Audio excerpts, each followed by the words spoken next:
శివపార్వతుల వివాహ కథ ఆరంభం.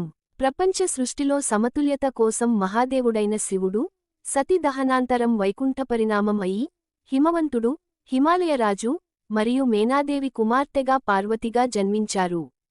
చిన్ననాటి నుండే ఆమె మనసులో ఒకే కోరిక, శివుడిని భర్తగా పొందడం. పార్వతీ తపస్సు. తండ్రి అనుమతి లేకపోయినా పార్వతి తీవ్రతపస్సు ప్రారంభించింది.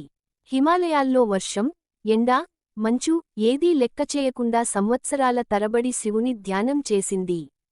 ఆమె భక్తి, శ్రద్ధ, సహనాన్ని చూసి సమస్త దేవతలు కూడా ఆశ్చర్యపడ్డారు. శివుని పరీక్ష. పార్వతి తపస్సు నిజమా కాదా తెలుసుకోవాలని శివుడు తపోవస్త్రంలో పరీక్షించారు. శివుడి గురించి తక్కువగా మాట్లాడినా పార్వతి మాత్రం కోపగించి ఆయనను తిడుతూ, నా స్వామి మహాదేవుడు తప్ప మరొకరిని నేను అనుకోను అని అచంచల భక్తిని చూపించింది. ఈ నిజమైన తపస్సు చూసి శివుడు సంతోషించి తన అసలు రూపంలో ప్రత్యక్షమయ్యాడు. హిమవంతుని ఆమోదం. మహాదేవుడే తన కోడలు అవుతారని తెలిసి హిమవంతుడు ఆనందపడి మహోత్సవంగా వివాహం జరిపించాలని నిర్ణయించారు. శివపార్వతుల వివాహం. హిమవంతుని గృహంలో అఖిల లోకాల దేవతలు, ఋషులు, గంధర్వులు, యక్షులు, స్త్రీ పురుషులు అందరూ విచ్చేశారు. శివుడు తన గణాలతో విభిన్న వేషధారణలో విరక్త స్వరూపంలో వచ్చారు.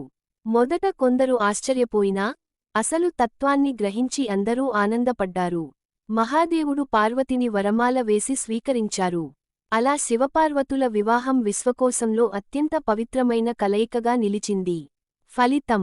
ఈ కలయిక వల్లే విశ్వంలో సమతుల్యత ఏర్పడింది. శివుడు జ్ఞానం, తపస్సు, పార్వతి శక్తి, కరుణ. ఇద్దరూ కలిసినప్పుడు సృష్టి, స్థితి, లయం సమపాళ్లలో జరుగుతాయి. అందుకే ఈ వివాహాన్ని స్మరించడం వల్ల గృహాల్లో శుభం, శాంతి, ఐశ్వర్యం కలుగుతాయి. ఈ వీడియో మీకు నచ్చినట్లయితే లైక్ చేసి షేర్ చేసి సబ్స్క్రైబ్ చేసుకోగలరు. జై శ్రీరామ్.